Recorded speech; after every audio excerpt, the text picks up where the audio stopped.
invitar a, a dos asociaciones que trabajan en diferentes sitios. Os van a contar después cuál es su experiencia en estos últimos años desde Guatemala y Siria. Como sabéis, siempre en los Water Meeting comenzamos haciendo un pequeño resumen sobre las novedades de la red. Entonces, voy a ir muy rápido para dejar todo el tiempo posible a los ponentes de hoy. Bueno, nos veis en la cámara, estamos desde Valencia, queremos también saludarnos desde las sedes presenciales. Esta vez estamos Madrid, Bilbao y Valencia. Y desde aquí estaremos Abril Prats y yo, Nuria Zamorano, ayudando a llevar adelante este meeting. Entonces, respecto a la red de Young Water Professionals Spain, podemos deciros que si habéis seguido un poco nuestros correos, nuestra actividad en redes, pues habréis visto que hemos pasado un proceso de renovación del comité director que tiene lugar pues, cada 2 años. Y nada, si queréis conocer a los nuevos miembros, pues seguro que podéis encontrar más información en las redes y en la propia web. Sobre los próximos eventos que van a tener lugar, tenemos uno muy cerquita, que será el próximo 7 de marzo, que lo organizan desde el área de Relaciones Internacionales. Es otro de los webinars iberoamericanos y en él lo que se va a poder conocer es cómo se está trabajando desde Young Water Professionals en otros chapters, entre ellos México, Argentina, Bolivia, Colombia y Ecuador. Además, importante, tenemos 2 congresos a la vista este año. El primero es el Congreso Europeo, que tendrá lugar en Copenhague del 16 al 19 de junio. En estos momentos no sabemos si habéis participado o no, pero se está elaborando el programa, así que pronto tendréis noticias de si vuestros abstracts, comunicaciones, lo que hayáis enviado, hayan sido aceptados. Y por último, el Congreso de Young Water Professionals Spain, que tendrá lugar en Bilbao. En este sentido, también el envío de abstracts no ha comenzado, pero será pronto. Así que también os animamos a que si queréis participar, tanto desde el comité organizador como el científico, os pongáis en contacto con Young Water Professionals Spain a través de info@youngwaterprofessionals.org. Y con esto, más o menos, lo tendríamos todo. Avisaros también de que los Water Meetings se graban, así que si no tenéis ningún problema, procederíamos a iniciar la grabación y le paso el turno de palabra a mi compañera Abril. Y muchas gracias por uniros a este Water Meeting. Bueno, buenas tardes a todas y buenos días para las que estáis en Guatemala. Muchas gracias por asistir, como ha dicho Nuria, y vamos a empezar con una pequeña introducción para contextualizar todo este Water Meeting. Bueno, el sencillo gesto de abrir el grifo, que tanto simplifica la vida a millones de personas, es una expresión de la desigualdad en el mundo. En este Water Meeting que hoy compartimos con todas las presentes, queremos dar a conocer 2 experiencias de vida y de lucha. Aunque son distintas entre ellas, les une un pilar fundamental, pues las 2 están relacionadas con la temática que tanto nos emociona a todas las personas que formamos parte de Young Water Professionals, el agua. El acceso al agua potable, el saneamiento y la higiene representan una necesidad humana básica para el cuidado de la salud y el bienestar de todas las personas. Por empezar con datos numéricos, destacar que en 2024 todavía existen alrededor de 3.600 millones de personas sin acceso a saneamiento de calidad. Además, en un futuro muy cercano y como se indica en la imagen, sobre la pantalla, sobre el año 2030 se estima que miles de millones de personas no tendrán acceso a servicios básicos relacionados con el agua. Si se analizan más detenidamente estos datos, se pueden encontrar las desigualdades que estos presentan. Las regiones menos seguras en términos de calidad y cantidad de agua son África, incluyendo el Sahel, el Cuerno de África, partes de África Occidental y Asia del Sur, además de los estados insulares en desarrollo, SIDS por sus siglas en inglés. Europa y las Américas son más seguras en términos de agua que otras regiones globales. Por mostrar otro ejemplo numérico, en 2020, 6.130 millones de personas vivían en países con situación de inseguridad o estrés hídrico, incluyendo a 4.310 millones de personas en la región de Asia-Pacífico, 1.340 millones en África, 415 millones en las Américas y casi 1 millón de personas en Europa. Solamente 1.650 millones de personas vivían en países moderadamente seguros en cuanto al agua, incluyendo 1.200 millones de personas en Europa y las Américas. Bueno. Además de esto, nos enfrentamos a problemas de aguas contaminadas en España debido al uso de pesticidas. Ciudades importantes que están experimentando hundimientos, como Yakarta. Historias de mujeres que cargan bidones o enfrentan dificultades en la higiene menstrual, ya que el acceso al agua también tiene dimensiones de género. El sufrimiento de los océanos por la sobreexplotación pesquera, el deshielo de glaciares en medio de disputas en Alaska y lagos que se están secando, dejando a miles de personas sin recursos, como el lago Urmia en Irán. Es importante tener en cuenta que no tener que preocuparse por el acceso al agua es un privilegio. Y bueno, un poquito de motivación después de todo este tocar fondo, que sin embargo iniciativas como este acercamiento transfronterizo, este Water Meeting, para dar voz a una realidad más allá de nuestras fronteras, son positivos y nos ayudan a conocer mejor esos problemas que quizás no tenemos presentes en nuestro día a día. Y nos permiten seguir trabajando por diseñar soluciones que puedan permitir avanzar a todas las poblaciones por igual. En cierto modo, conocer otras realidades es la base para asegurarnos de que no nos dejamos a nadie atrás. También la participación de asociaciones que colaboran con la comunidad local nos facilita la transferencia de conocimiento, tan necesaria para un desarrollo igualitario.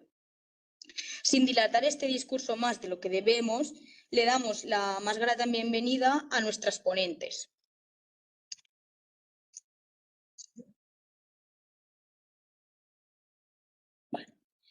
Vale, en primer lugar, pero no es menos importante, tenemos a Yesenia Sales y a Miguel Pérez. Ellas dos son de AFOPADI, que es una organización constituida por personas motivadas, comprometidas y con diversas experiencias de vida. Trabajan de la mano mayas y mestizos, reflejando la diversidad cultural de Guatemala. La organización está formada por distintos equipos: formación, incidencia, economía solidaria, agroecología y tecnología apropiada, administración y coordinación. Están ubicados en el municipio de San Ildefonso Ixtahuacán, en el altiplano occidental del país, en el departamento de Huehuetenango. Es para que conozcáis un poco más el contexto de esta organización y de estas personas, pues que sepáis que este municipio está dividido en una cabecera municipal, que es el pueblo, y aparte tiene 8 aldeas y 46 comunidades dispersas por las montañas, con un total de 54.382 habitantes. La población de estas comunidades pertenece al pueblo Mayamam, que son pequeños campesinos y campesinas que viven de una agricultura de subsistencia y del trabajo temporal en las fincas de café, banano y caña de azúcar. Trabajan y luchan por la construcción de una vida digna y buen vivir, así como la defensa del territorio. Hoy concretamente hablarán del saneamiento y del acceso al agua, que también forma parte de defender una vida digna y el buen vivir para todas las personas. Así que, sin más detenimiento, les doy la palabra a las dos, a Yesenia y a Miguel.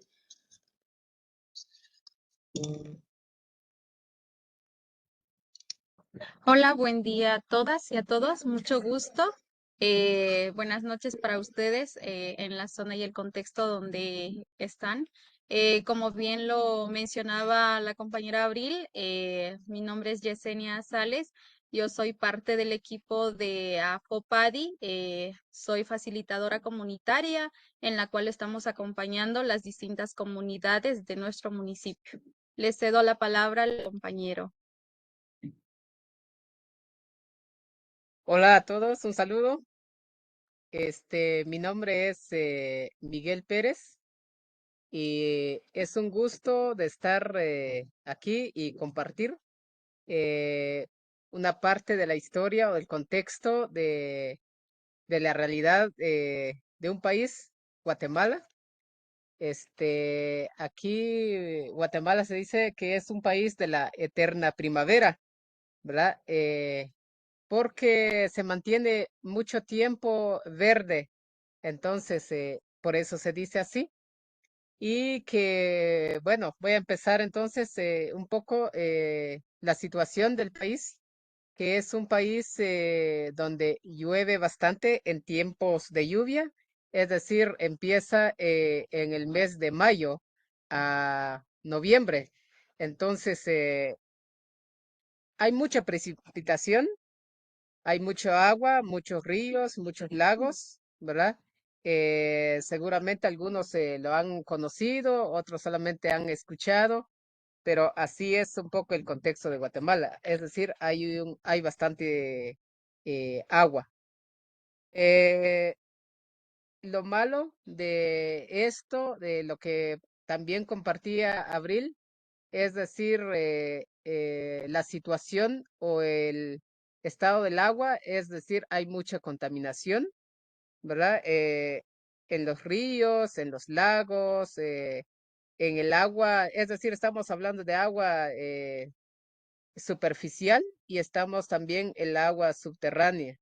Entonces, según los estudios que se han realizado, siempre hay contaminación de agua, ya sea por metales o por bacterias, ¿verdad? Así es el agua aquí en Guatemala.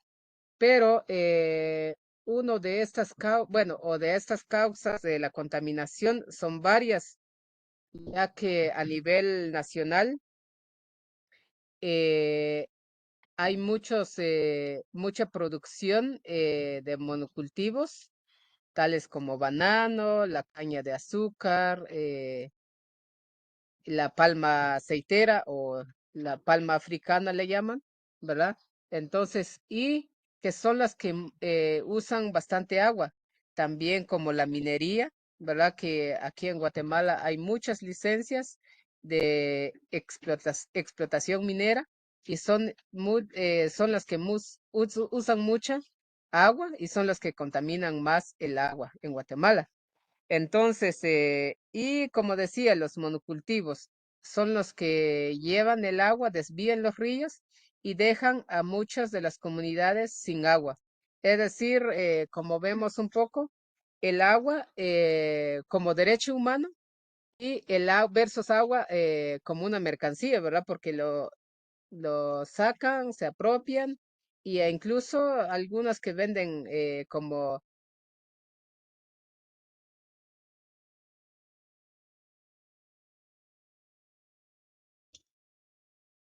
Parece que tienen un problema de conexión, a ver si no les perdemos.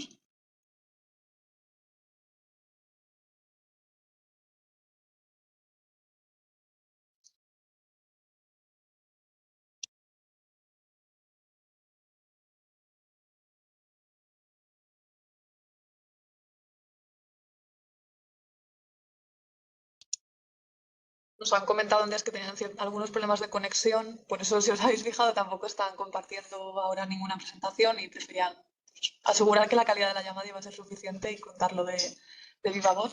A ver si pueden reincorporarse.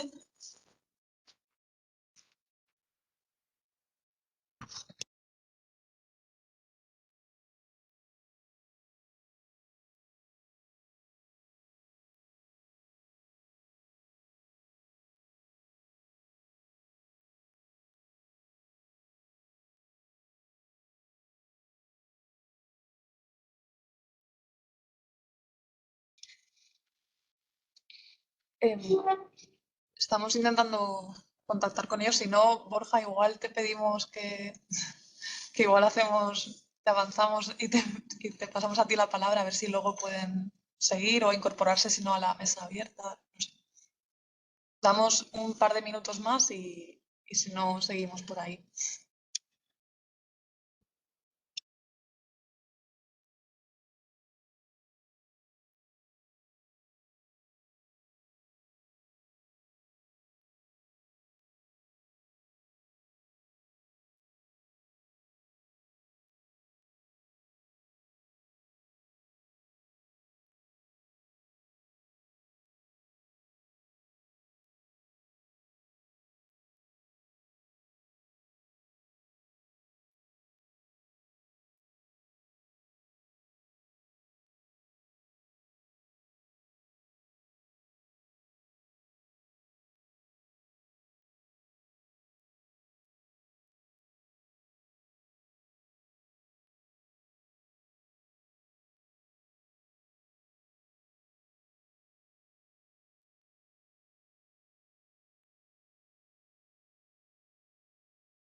Vale, nos están comentando que se van a intentar conectar, pero que igual tardan. Entonces, quizás para aprovechar el tiempo al máximo posible, Borja, si puedes compartir la presentación, te voy presentando, ¿vale? Y bueno, perdonad los problemas técnicos, a veces pasa. Entonces, bueno, mientras Borja comparte la pantalla, os comento. Borja es especialista en agua y saneamiento y trabaja en el Consejo Noruego para Refugiados. Él, bueno, pues esta asociación, si no la conocéis, está localizada bueno, tiene parte de su actividad en Siria y en otros países. Y en este país están trabajando en la rehabilitación de sistemas de abastecimiento de agua, saneamiento y de irrigación. Ahora él lo contará mucho mejor. Borja lleva trabajando más de 2 años en Siria y además tiene experiencia previa en otros países como Sudán, Guinea-Bissau y Gambia, trabajando en todo momento para diferentes organizaciones como Acción contra el Hambre o Cruz Roja. Así que nada, muchísimas gracias también por hacer el hueco, por la diferencia horaria también, igual que a nuestros otros compañeros, y te damos paso y, bueno, con ganas de escuchar lo que nos vas a contar. Bueno, muchas gracias. ¿Se ve la pantalla? ¿Se ve bien? Sí, faltaría darle a modo presentación, pero si ves que te da problemas, porque la vemos ¿Ahora? como en tu ordenador. Ah, Abajo a la derecha donde tienes el zoom, sí, sí, le has dado, le pero daba, pero no sé. Ha compartido sobre la ventana del Excel. y tiene datos pequeños.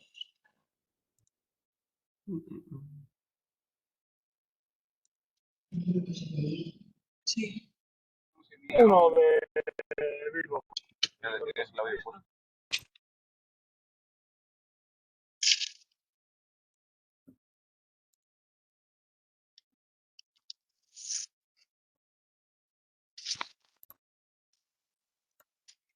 ¿No te deja compartir? A ver, ahora. ¿Ahora? Sí, perfecto, gracias. Vale, fenomenal. Bueno, pues lo primero, muchas gracias bueno, por juntaros un miércoles a las 7 de la tarde para escuchar bueno, qué está pasando en otros lugares en cuanto a acceso a agua y saneamiento. Bueno, como habéis dicho, mi nombre es Borja López. Trabajo en Siria desde hace un poco más de 2 años para el Consejo Noruego para los Refugiados. Y bueno, lo que quería con esta presentación es un poco acercar la realidad que tenemos en Siria y específicamente reflexionar un poco sobre cómo el cambio climático está afectando al acceso a agua y saneamiento aquí. Bueno, específicamente al acceso al agua. Bueno, hablar solamente de cambio climático cuando estamos hablando de una crisis tan compleja como Siria es, bueno, incompleto, ¿verdad? Por lo que a lo largo de la presentación mencionaré también otros muchos factores. Bueno, la estructura de la presentación va a ser la siguiente. En primer lugar, veremos un poco el contexto, más que nada para ver, bueno, todo el mundo ha escuchado sobre la crisis siria, la guerra en Siria y demás, pero me gustaría ver un poco, y muy brevemente, porque esto puede dar para un webinar de un día entero, pero un poco ver cómo hemos llegado hasta este lugar, hasta el estado actual. Después ver cómo están ahora las cosas y después me gustaría hablar un poco sobre un informe que NRC, el Consejo Noruego para los Refugiados, va a publicar en los próximos meses, en el que se habla específicamente sobre el impacto que el cambio climático está teniendo en la gente y en su acceso al agua. Luego, no en este orden, pero lo mencionaré en diferentes partes de la presentación y me gustaría que esta fuese una de las ideas fuerza de la presentación, y es esta relación entre la escasez de agua y el conflicto. Son dos variables que están muy relacionadas y bueno, lo mencionaré en varias ocasiones. Y por último, bueno, pues un poco las perspectivas de futuro que en mi opinión tenemos por aquí. Antes de nada, el contexto. Voy a ir muy rápido, no voy a ir punto por punto, y si alguien conoce un poco, bueno, por los últimos 13 años en Siria, verá que me salto muchas cosas, pero por ser un poco breve, en 2011, en el marco de las primaveras árabes, Borja, una cosa, no está avanzando la diapositiva, perdona que te corte. Es que no sé si le has ¿no? dado a pasar. No, estamos en el título todavía. En la primera. Ahí va. Sí, ¿Ahora? no, bueno, al menos aquí en Valencia no. ¿No? Vale. Nosotros tampoco lo vemos. Es que como- Vale.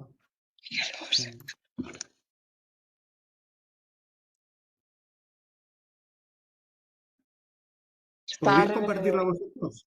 Si no tenéis, porque la tenéis, ¿no? Sí, la tenemos que cargar. Salte, es mi correo. Si nos das un minuto la cargamos. Sí. Sí.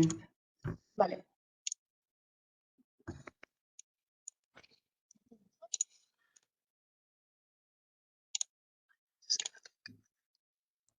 Necesito la atrás, no, nada atrás. La última. Sí. No, este es el registro. Si queréis, puedo compartirla yo, porque la tengo abierta. Ahí,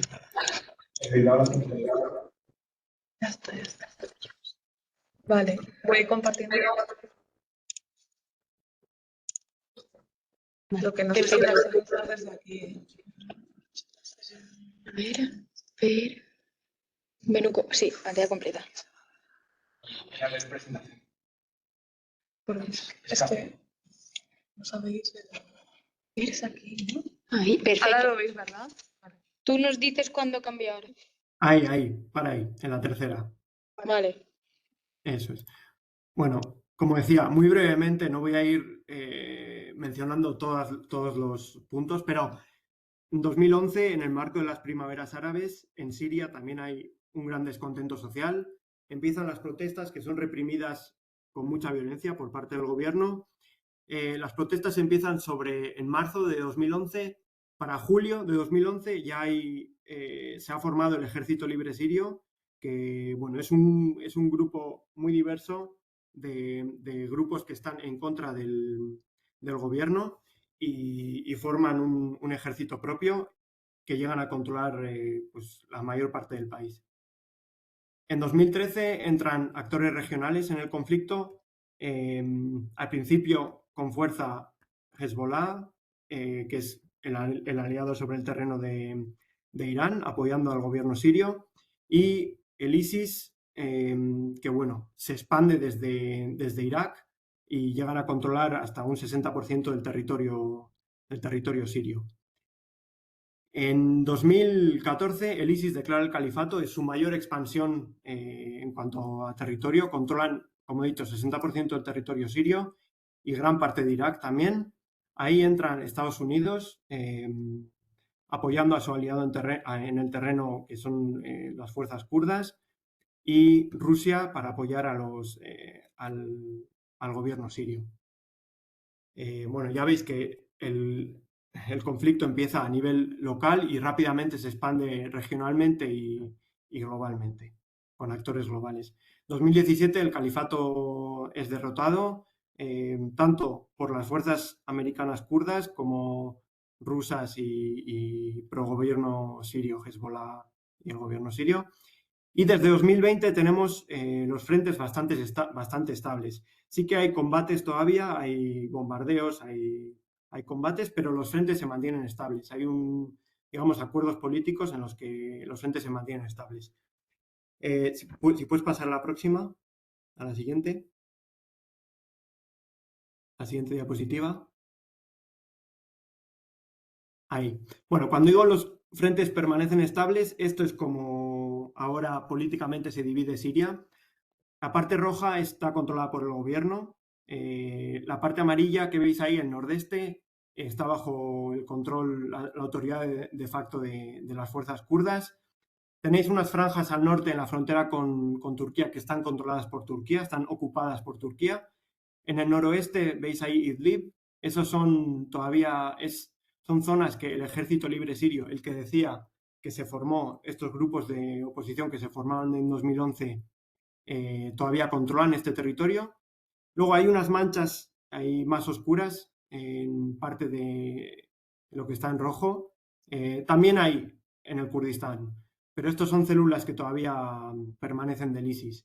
No controlan territorio, pero estas zonas son desérticas muy remotas y hay células del ISIS. Y abajo a la izquierda, en azul, están los territorios ocupados por Israel, los altos del Golán. Este es un poco el panorama actual político en Siria.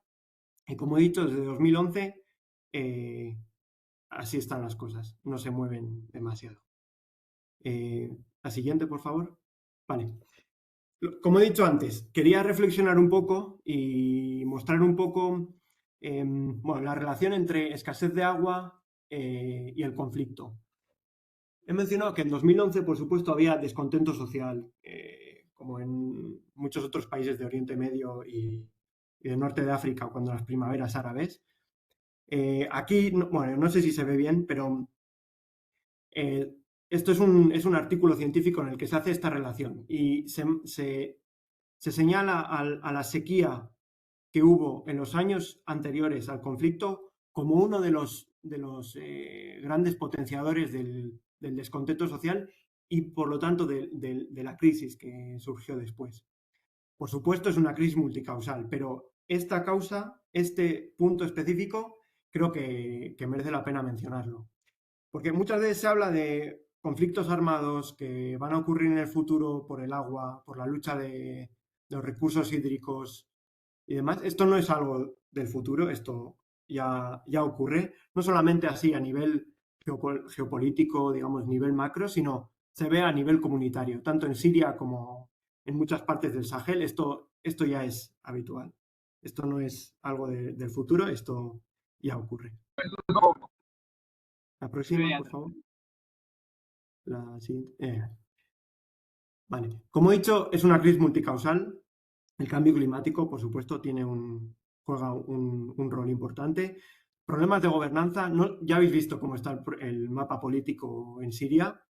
Pero no solamente por esto, por las diferentes autoridades de facto que hay sobre el terreno, sino también porque después de 13 años de guerra, de conflicto armado, la capacidad que tienen estas autoridades de facto de gestionar tanto los recursos hídricos como los sistemas de agua de un modo adecuado, la capacidad es muy limitada. Luego, el tema de las sanciones internacionales, la verdad que es un factor que incrementa o sea, que potencia, que hace todo más difícil, la verdad, y para la gente más... para la gente normal el impacto es mayor. Y luego el sistema eléctrico está gravemente dañado. Esto afecta gravemente a la producción de agua potable a través de sistemas de agua para bombear agua en los pueblos y demás. Esto es otro de los grandes factores. Y con todos estos factores tenemos en Siria alrededor de 13,6 millones de personas con necesidades de agua y saneamiento. Esto es alrededor del 70% de la población actual de Siria. La próxima, por favor. Vale. Ahora, quiero aprovechar bueno, ya he dado un poco el contexto así macro para aterrizarnos un poco. Me gustaría aprovechar el estudio que está haciendo NRC para daros una vuelta por las diferentes zonas de Siria y ver en los diferentes lugares qué es lo que vemos, qué es lo que está pasando a nivel local. Ya hemos visto el contexto macro. Vale, bien. Cuando vamos a los pueblos, ¿qué es lo que vemos? Bueno, el objetivo de este estudio de NRC es entender exactamente eso, entender cómo el cambio climático está afectando a la población a nivel local. Y en base a ello, informar el programa que tenemos en el país para atajar las necesidades de una manera más efectiva. Para ello hemos hecho 450 entrevistas a agricultores, a operadores de sistemas de agua en los pueblos, bueno, etcétera, en 6 gobernaciones diferentes y además entrevistas con diferentes expertos en el país, de los ministerios, de consultores sirios que tienen mucha experiencia en este tipo de temas y demás. La próxima, la siguiente, por favor. Vale. Como he dicho, vamos a ir os voy a llevar a 3 zonas del país y siempre me gusta reflejarlo en un mapa para hacernos un poco la idea de dónde estamos en Siria. En Alepo. Bueno, en Alepo la principal fuente de agua es el Éufrates. El Éufrates es muy fácil de ver en este mapa porque es la frontera entre la parte amarilla controlada por los kurdos y la parte roja controlada por el gobierno sirio. La frontera la marca el río, el Éufrates. El Éufrates tiene los niveles más bajos registrados en décadas. No solamente por la falta de precipitación, sino también porque Turquía, aguas arriba, corta, tiene presas, tiene una serie de presas y corta el agua para hacer presión a los kurdos. Esto afecta gravemente a las estaciones de bombeo en el río, pero también para la irrigación y demás, para el regadío y demás. Los campesinos nos cuentan que, por supuesto, esto tiene un gran impacto en sus cultivos, sobre todo en los cultivos de secano, que tienen menos capacidad dependen de la lluvia y tienen menos capacidad de adaptarse a estos patrones de precipitación más erráticos que vemos con el cambio climático. No tienen esta capacidad de adaptarse y, de verdad, pierden gran parte de sus cosechas. Y esto es una de las razones que tienen para emigrar, no solamente al extranjero, sino el éxodo rural. Esto ya ocurrió antes de la crisis, antes de la guerra. Con esta sequía que mencionaba, hubo un gran éxodo rural por pérdidas de cosechas y demás. Y esto hace que en las zonas urbanas más y más población se junte, ejerciendo todavía presión adicional sobre los sistemas de agua, que ya están bastante debilitados en las zonas urbanas. La siguiente, por favor. Bueno, aquí este es uno de los campesinos con los que tuvimos una entrevista en Alepo.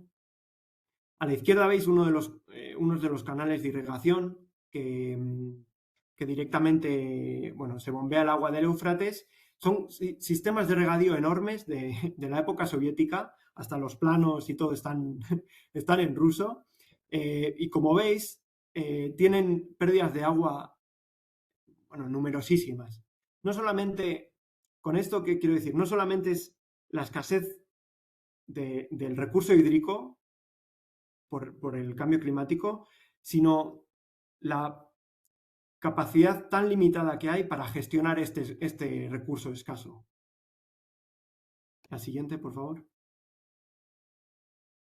En otra zona del país, en el nordeste de Siria, donde la autoridad de facto son los kurdos. Bueno, aquí el rol principal en cuanto al acceso al agua, por supuesto, el cambio climático de nuevo, pero la presión que ejerce Turquía sobre uy, están bombardeando ahora mismo bueno. Los kurdos, perdonad, un momento. Tranquilo, lo que necesites.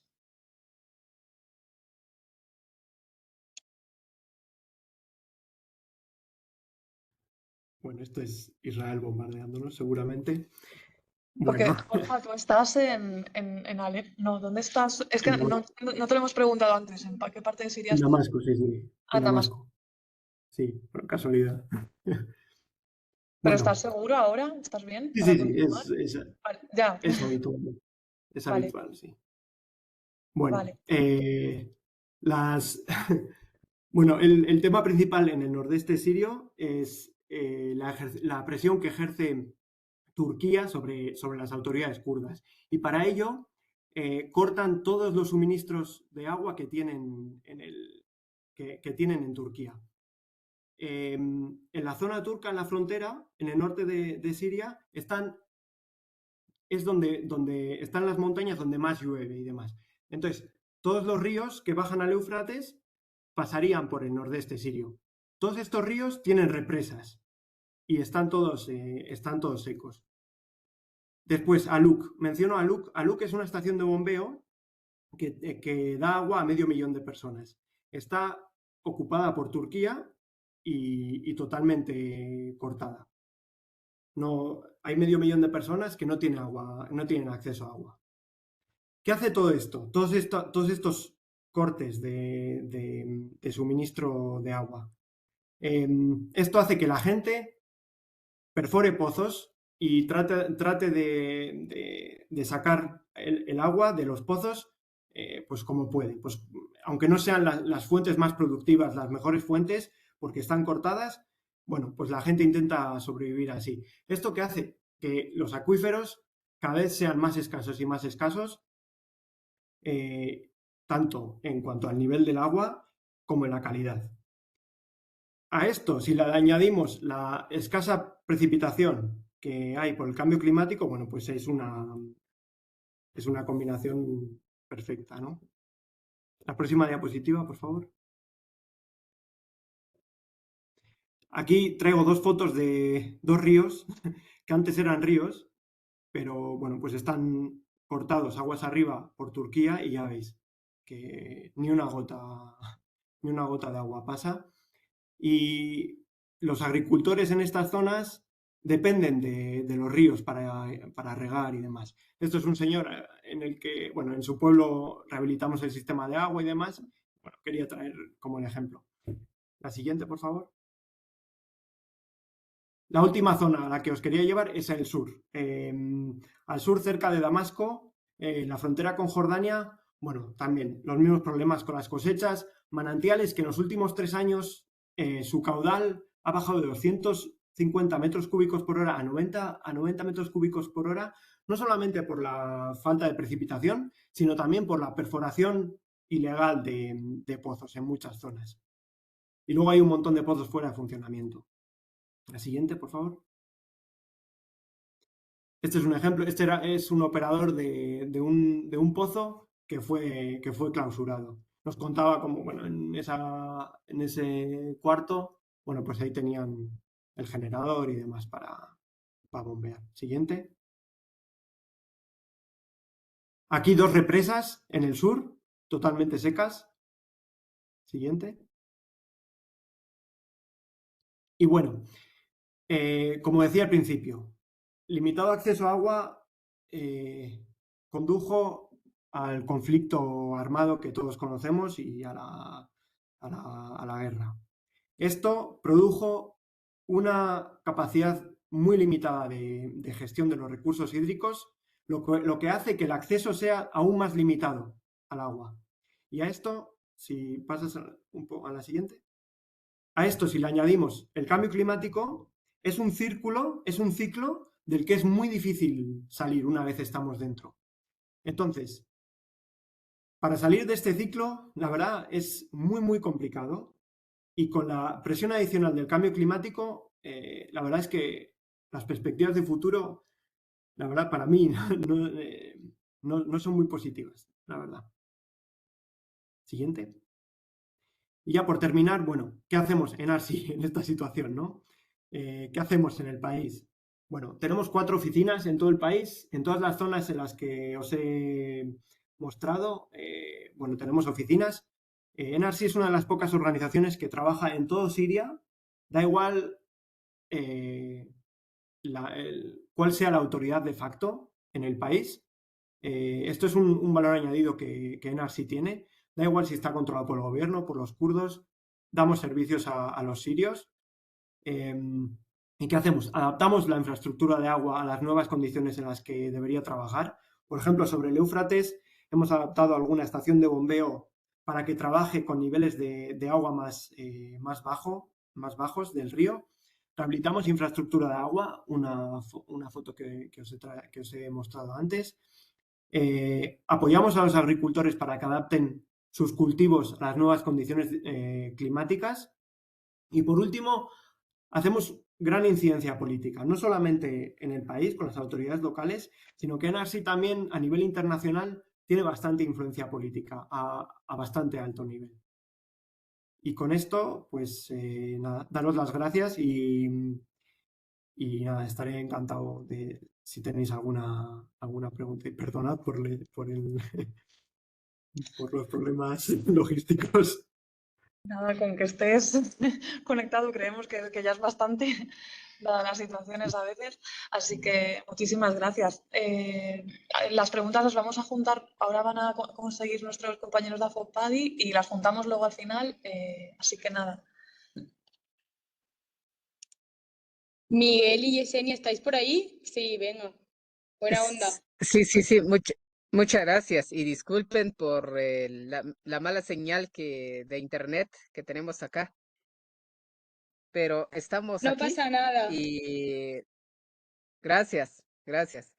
Pues sí, yo empezaba a compartir de la situación de agua en Guatemala y yo mencionaba que es un país que llamamos eterna primavera, donde hay bastante agua, ¿verdad? Normalmente se mantiene verde casi todo el año. Las empiezan el mes de mayo y termina en noviembre más o menos. Es la época de lluvia y empieza un tiempo de sequía, es decir, de diciembre hasta inicios de mayo también o abril. Entonces es donde hay mucha problemática de agua a nivel nacional. Pero del agua que hay en Guatemala, como decía, es bastante, ¿verdad? Eh, la mayoría está contaminada y la contaminación viene de los monocultivos. Mencionaba de la palma aceitera, mencionaba de la caña de azúcar, mencionaba de la banana, de café, de cardamomo. Ahí esas plantaciones usan bastante agua, desvían ríos, perforan pozos para explotar el agua a gran cantidad y cuando hacen eso dejan a muchas de las comunidades sin el acceso a agua. Entonces, es una de las problemáticas que hay en Guatemala. Mencionaba que en Guatemala no hay una ley que reguliza, digamos, el cuidado, la gestión de agua, ¿verdad?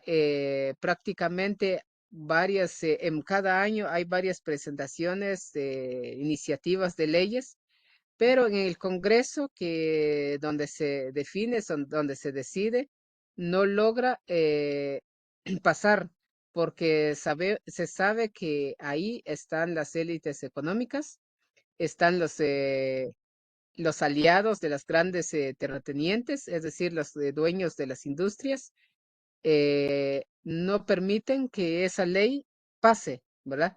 Porque saben que están haciendo mucho daño o están usando bastante agua, entonces por eso no hay ley que lo regule, entonces, y no quieren que pase una ley, pues, ¿verdad? Por eso los derechos de agua no se cumplen, ¿verdad? Es más, se ve como una mercancía, el agua lo ven como una mercancía. El Estado, es decir, el gobierno, no se preocupa para solucionar la situación de agua a las familias de las comunidades.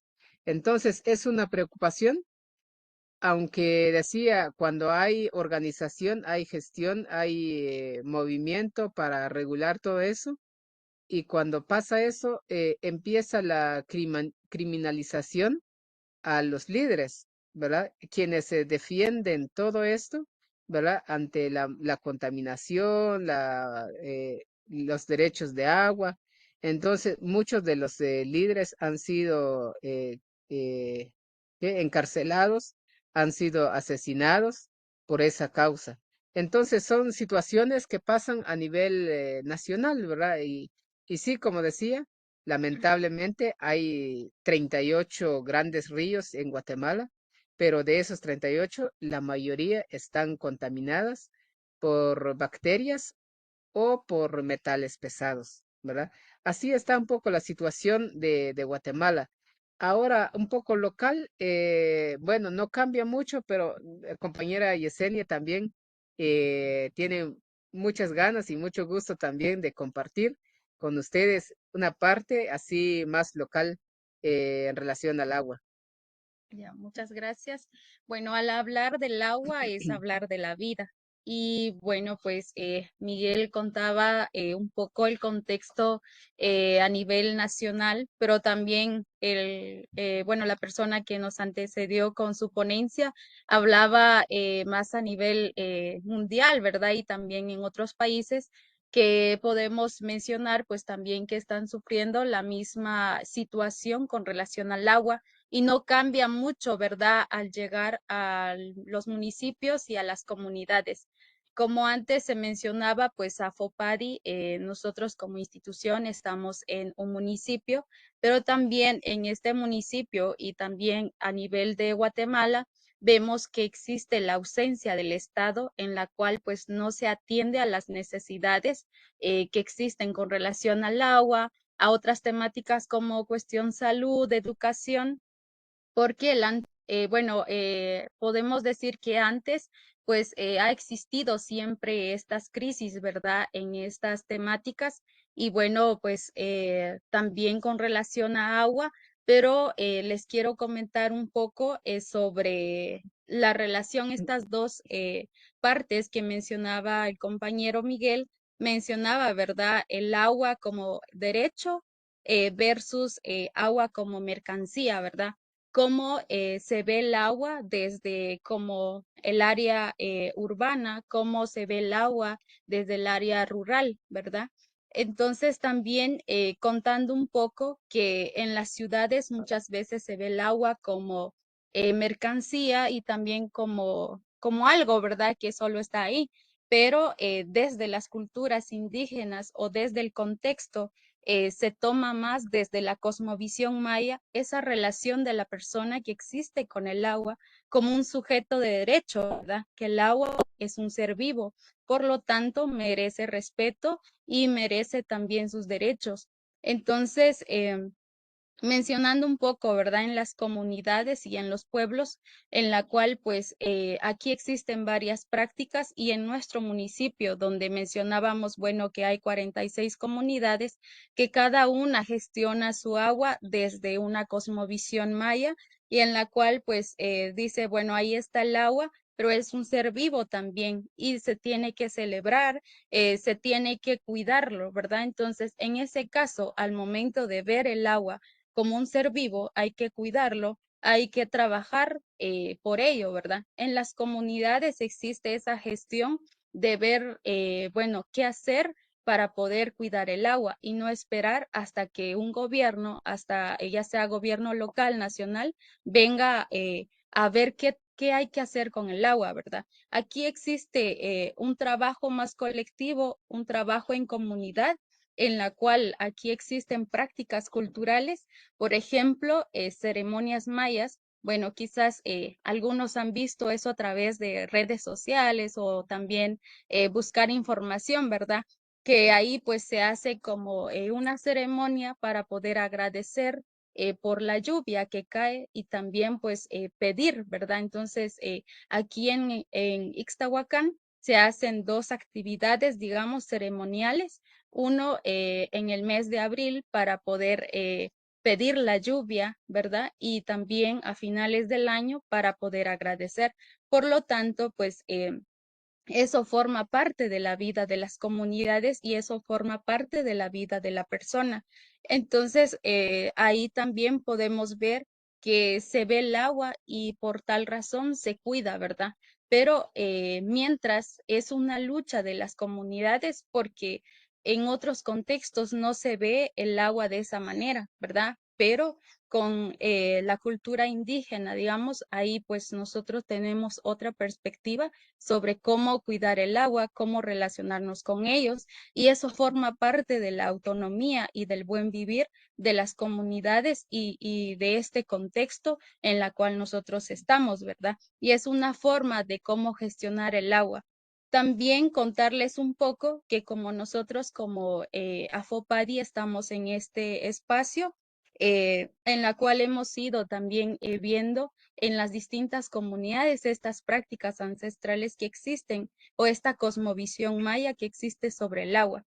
También vemos cómo acompañar a las comunidades, ¿verdad?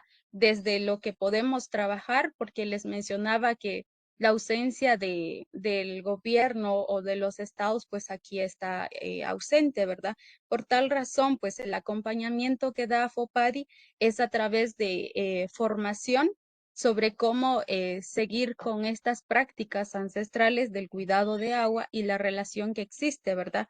Pero también trabajamos con algunas tecnologías que son cisternas, son cosechadoras de agua, ¿verdad? Se cosecha agua de lluvia, tomando en cuenta lo que se mencionaba aquí en Guatemala, existen dos temporadas, temporada pues de invierno y verano. Verano tarda 6 meses, por lo tanto, las familias ¿qué hacen en este tiempo? Pues acarrean agua y principalmente aquí podemos mencionar el papel de la mujer que ha estado dentro de este espacio en la cual se le recarga el trabajo a las mujeres.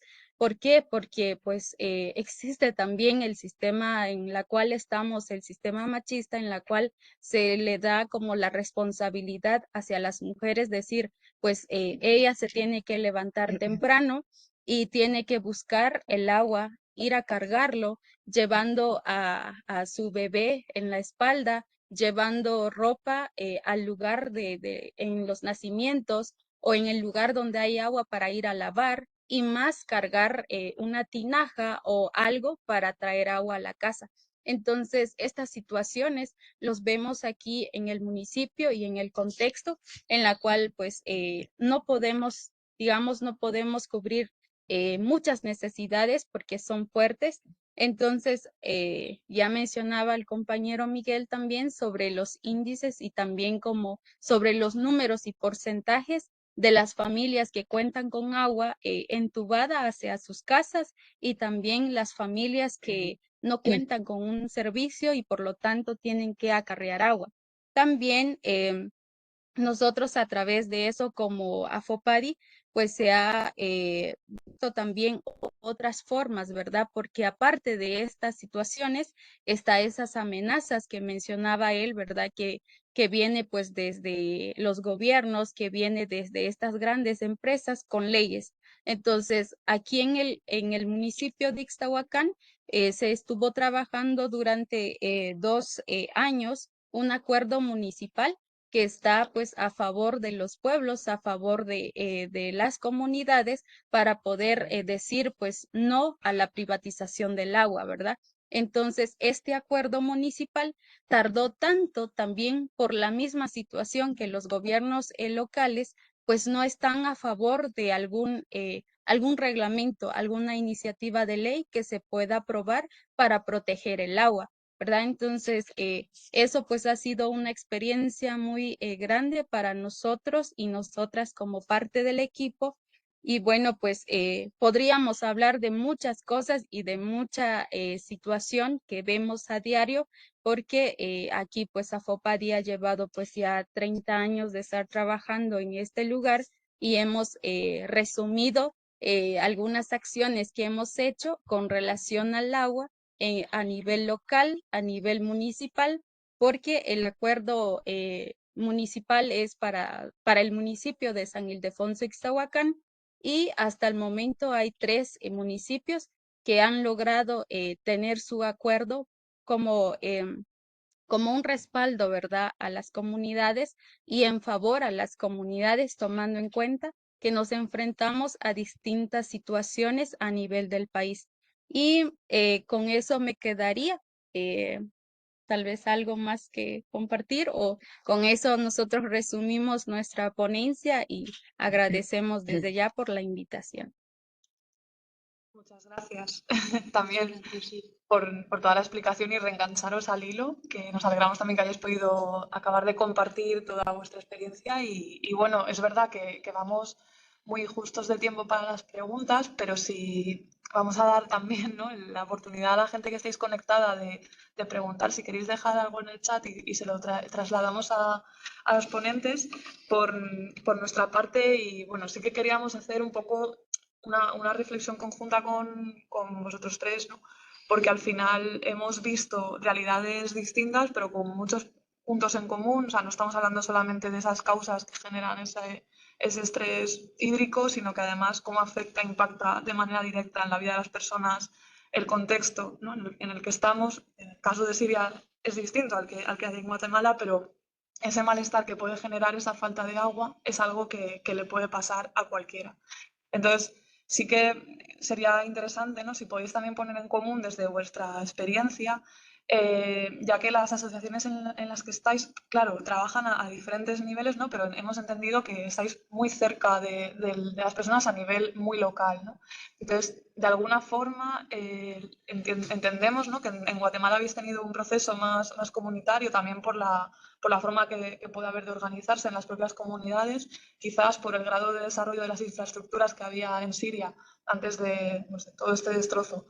La organización no es la misma, pero sí que la preocupación de las personas es algo en común, ¿no? Entonces, ¿de qué forma ha sido vuestra experiencia? ¿De qué herramientas os han ayudado a acercaros más a la gente? Pues tanto para desarrollar este report en el que estáis trabajando desde NRC, como todo el trabajo que estáis llevando a cabo para ese cambio en esa protección del agua en Guatemala. No sé si podéis compartir esas barreras, esa experiencia, ¿no?, con la comunidad local.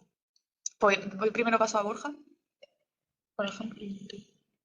Sí, vale. Sí, sí que es verdad que, bueno, se ve que la aproximación es muy diferente, ¿no?, entre ambas organizaciones. NRC trabaja en 42 países, es enorme y, bueno, con sus cosas buenas y malas, obviamente, pero si algo sí que tiene de bueno es que rápidamente NRC con la crisis se desplegó en el país. Trabajamos, como he dicho, con oficinas por todo el país. El personal local es de las propias comunidades. O sea, esto, que seamos una organización internacional no significa que perdamos el contacto, ¿no?, con la realidad. Mis compañeros son de las comunidades en las que se trabaja. Tenemos contacto directo con eso a nivel comunitario también y demás. Sí es verdad que no es como el caso que nos están los compañeros, que parece más como una organización que surge de la comunidad, ¿verdad? Es de otra manera. Surge la crisis y en así se despliega como organización internacional. Pero eso, creo que sí que mantenemos ese contacto con la comunidad. Como he dicho, y me parece un punto importante, trabajamos en cualquier lado de Siria, ya sea, da igual qué autoridad haya, digamos que sin regirnos en cuanto a autoridades políticas, y esto es me parece una muy buena aproximación. Y bueno, Virginia y Miguel, si queréis también aportar vuestra parte. No sé si nos escucháis. Sí, las y Vale. los escuchamos. Pues también hacer mencionar que como mencionaba el compañero, por la diferencia de lugares en donde estamos, son distintos contextos. Y cabe resaltar nuevamente que uno de los retos que nosotros tenemos, digamos, es la cuestión de los proyectos de infraestructura que está muy inmerso en las comunidades, en la cual muchas veces no se da prioridad al agua, sino que son más obras grises, ¿verdad?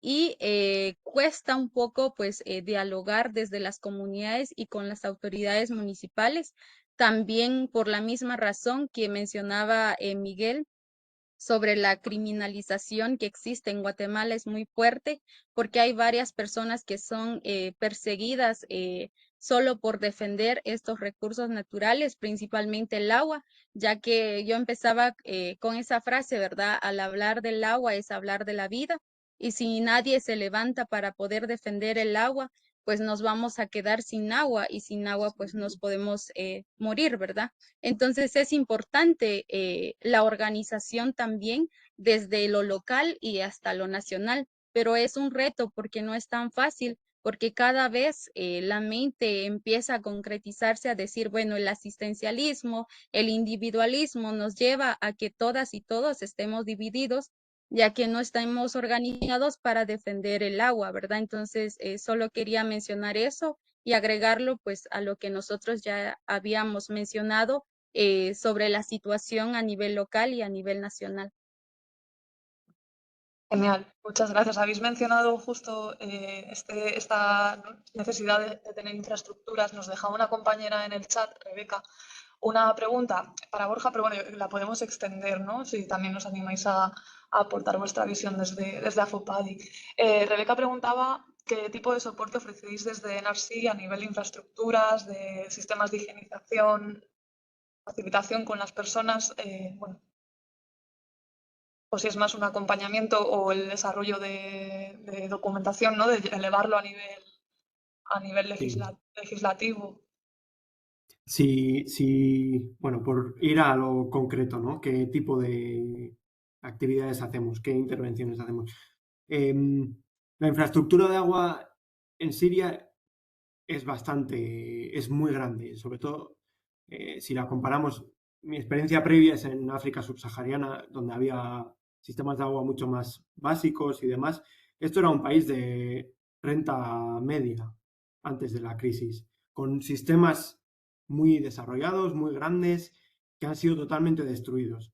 Entonces, rehabilitamos muchos de estos sistemas, eh, instalamos bombas de agua nuevas, ahora estamos haciendo muchos sistemas solares porque no hay electricidad, redes de saneamiento, este tipo de cosas, sobre todo infraestructura, porque en cuanto a promoción de higiene, en general la gente tiene bastante conocimiento sobre, sobre los hábitos de higiene que saludables y demás. El problema está más en el acceso a agua segura y al saneamiento. En cuanto al contacto con la comunidad, no llegamos a un pueblo y decimos, vamos a rehabilitar el sistema de agua. No. Al principio hacemos una evaluación de necesidades, no solamente de agua y saneamiento, sino multisectorial. Trabajamos también en educación y en agricultura. Entonces, evaluamos con la comunidad, hacemos grupos de discusión focal, entrevistas y demás sobre las necesidades que hay en la comunidad. Si desde la comunidad entendemos, se entiende, nos cuentan, nos dicen que la necesidad es en cuanto a agua, vale, ahí ya vamos al departamento de agua e intervenimos en la infraestructura, que es la manera de, pues de dar respuesta a esta necesidad. Pero, como digo, el contacto es constante en cuanto a la evaluación de necesidades, después como al implementar el proyecto y demás, sin duda estamos ahí a nivel local. Surge de la gente las intervenciones, las actividades que hacemos. Gracias, Borja. Muchas gracias. No sé si, bueno, si queréis animaros, si no os han dejado una pregunta en el chat para Miguel y Yesenia. No sé si queréis añadir algo más desde vuestra perspectiva a lo que comentaba Borja o pasamos a la pregunta que han dejado en el chat, lo que me digáis.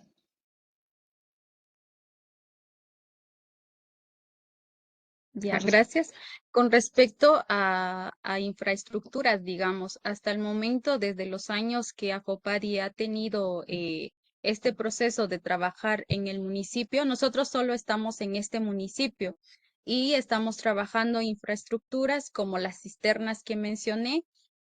Hasta el momento hemos construido más de 300 cisternas a nivel del municipio en distintas comunidades, mencionando que hay 46 comunidades grandes con más de, ¿cuántas familias? Con más de, uf, Más de 1000. muchas comunidad. Entonces, nosotros somos una organización pequeña que no puede cubrir todas las necesidades, pero hemos visto eso también, que cuando empiezan a gestionar las familias una cisterna en la municipalidad, que es el gobierno local, pues ahí no consiguen el apoyo, ¿verdad? Porque menciono nuevamente que ellos solo se fijan en obras grises. También nosotros trabajamos una parte de sensibilización, digamos, con las familias, desde lo que es la higiene, ¿verdad? De cómo también cuidar el agua, a pesar de que ellos pues ya conocen el cuidado del agua, pero también muchas veces la nueva generación pues se desvía un poco, entonces nosotros estamos trabajando. Algo de infraestructura, pues yo creo que eso, y hasta el momento se ha perforado un pozo mecánico a la cual pues puede satisfacer la necesidad de dos o tres, una comunidad que tenga menos familias, perdón, o dos comunidades, ¿verdad? A las familias más necesitadas. Hasta el momento son como algunas acciones que nosotros hemos ido trabajando en transcurso del tiempo. Y le cedo la palabra al compañero Miguel para poder responder la pregunta que se nos planteó. Exactamente no tenemos datos, que sí sabemos que hay muchísimo en Guatemala en relación a la pregunta que nos hicieron. Sí, como decía, es decir, ahora no tenemos datos para decir un porcentaje, pero, o sea, no tenemos esos datos. No lo tenéis. Bueno, nada, supongo que era curiosidad, no pasa nada. Tenemos una última pregunta y bueno, la paso de parte de Ámbar. Bueno, la ha escrito Ana, pero nada. ¿Han contactado con alguna entidad internacional para dar visibilidad a la situación de la comunidad? ¿Buscan apoyo externo? Esta pregunta es también para vosotras desde AFOPADE.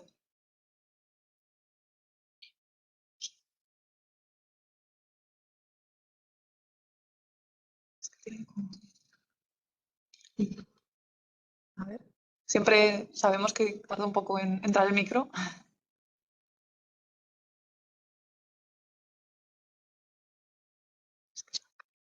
Miguel y Yesenia, ¿estáis ahí?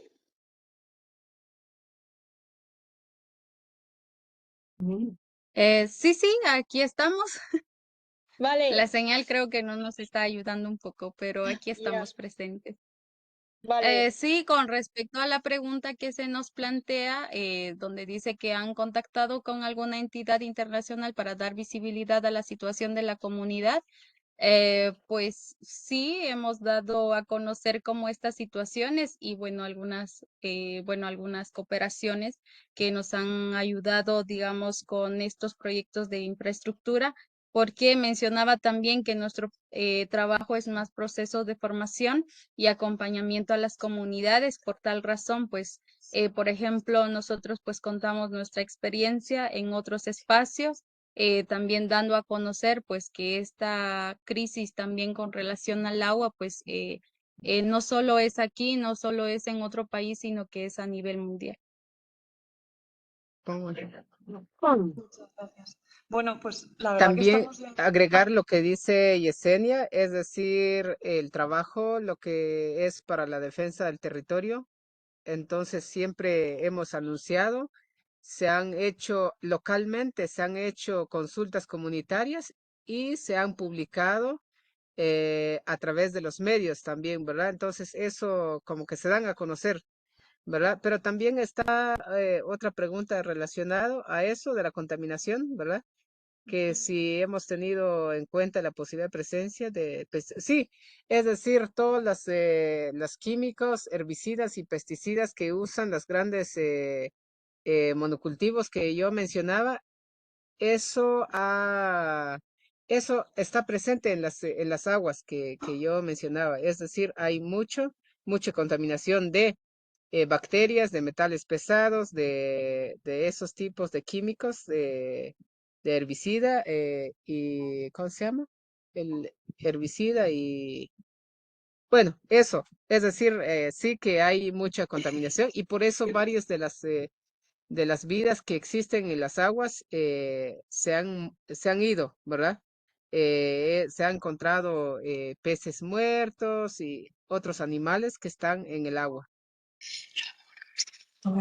Bueno, pues al final habéis podido responder a las preguntas que quedan en el chat. Queda una última que creemos a ambos casos. Entonces, bueno, se refiere a si sería útil que desde agentes externos se impulsara la creación, bueno, se movilizara la creación de leyes a favor del cuidado del agua o impulsase la biodiversidad frente al monocultivo. No sé si alguno de los tres quiere contestar a esto. O ya lo estamos Esto creo haciendo, lo que estamos intentando. esto en el caso específico de Siria no aplica mucho porque la economía está planificada por parte del gobierno y qué cultivos deben ser cultivados y dónde se decide de manera centralizada. No es que tengamos compañías privadas como en Guatemala que, bueno, es otro. Aquí no afectaría, la verdad. Y Es decir, yo mencionaba un poco aquí de las leyes, ¿verdad? Mencionaba a nivel nacional de Guatemala, que ahí no pasa, no logra avanzar. Por eso Yesenia mencionaba del acuerdo municipal en protección del agua. Es decir, eso ayudaría muchísimo, digamos, a nivel local.